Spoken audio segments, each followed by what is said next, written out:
Hi guys, welcome back to my channel Lush Foliage. In today's video we are going to be talking about another plant. This is called as the Monstera.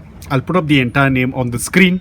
It's an absolutely beautiful Monstera. Now don't go again according to the leaves. This is a quite juvenile form of Monstera. I had purchased it a couple of months back. I'll put up the image of how small and tiny it was. But now as you can see, it's doing quite well. This plant will also get fenestrations as and when the plant starts to grow. Fenestrations are basically it's going to get a lot of these holes in the leaves as and when the plant starts to grow. Now this is an epiphytic plant. As you can see, it is a climber. It requires a pole in order for it to support and start growing. Ideally, it is said that epiphytic plants, if you tend to put up a pole, that is much better because this plant can also trail downwards. But a lot of times if the plant is trailing downwards, the leaves tend to grow a little bit smaller as compared to if you're going to attach it onto a pole. Now overall the leaves were very small, but now as you can see the leaves are growing a little bit more bigger. This is a new leaf that is coming up and now you can see it's growing bigger. Again, this is not the right size. It is going to grow even more bigger leaves. I'll put up the images as well of how a mature Monstera looks like. And this is how it looks. So it's a very easy to grow plant. Of course, it's a little bit on the rare side. I had paid around 1500 rupees for this plant. You can see how tiny the plant was. So for this tiny little plant, I had paid around 1500 rupees. And now you can see it's doing quite well.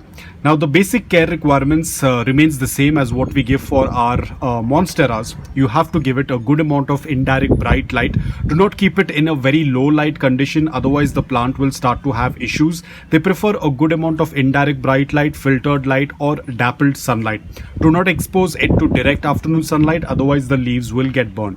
If the plant is very mature, you can offer let's say early morning before 10 a.m. of direct sunlight. That is going to work out really well, especially when the plant starts to turn mature, because only when you are going to offer that good amount of light, that's when the fenestrations will start to show up on the plant. This plant is young. It is going to take quite some time for the fenestrations to show up on the leaves, so all we have to do is just wait.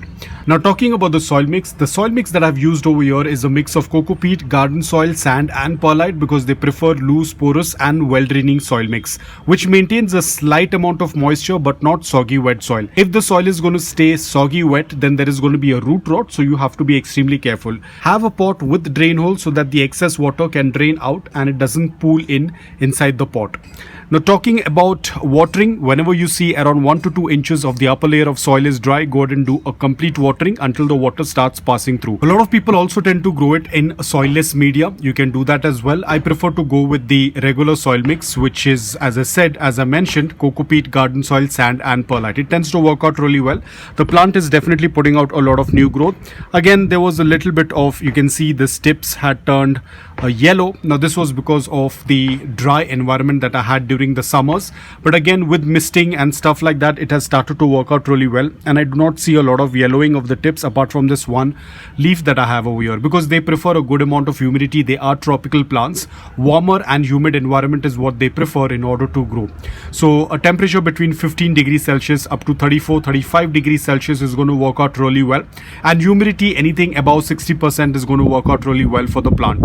If you are from a very dry environment, then you'll have to use a humidifier if you're growing it indoor, because this plant can be grown indoor as well as outdoor. Indoor, keep it closer to the windowsill where it gets a good amount of indirect bright light. Do not keep it under the air conditioning vent or the heater, because that is going to damage the plant. Now talking about fertilizers, please don't add fertilizers during the winter season, because that's when the plant gets into a slow growing or a dormancy phase. Summer is their growing period. So during winters, do not add fertilizers and reduce your watering.